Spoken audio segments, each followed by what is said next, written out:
I've decided to dismantle this printer because it doesn't work anymore. I had it a very short time and it crapped out.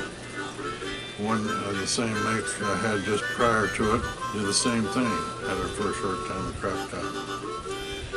So I've got myself a variety of tools in my my big smasher here to make sure that anything that gives me a problem, I'll get through it anyway. After all, the old adage, if it's first you don't succeed, you get a bigger hammer. But let's get started with it.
That's the trouble about batteries.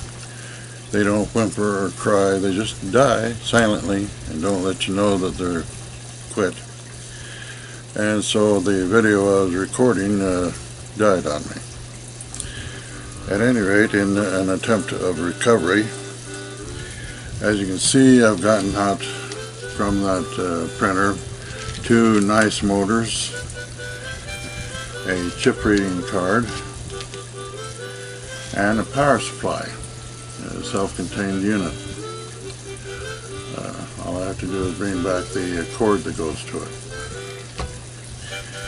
And of course this little unit here, which I need to finish disassembling, has a small motor in it, and it was the feed drive for the scanner. The printer, when dying, they gave indications that this little motherboard is the fault. So I'm not suspecting that I'm going to get anything good out of this motherboard other than salvaging some parts. I can salvage these capacitors or these chokes, and on the back side there's a couple of real nice transistors used for changing AC to DC. I may take those off, keep them for later use also.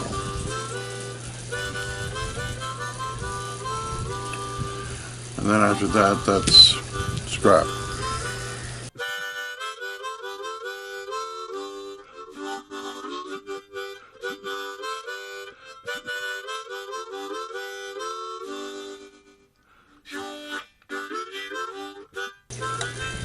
That's the light strip, or the reader for the scanner.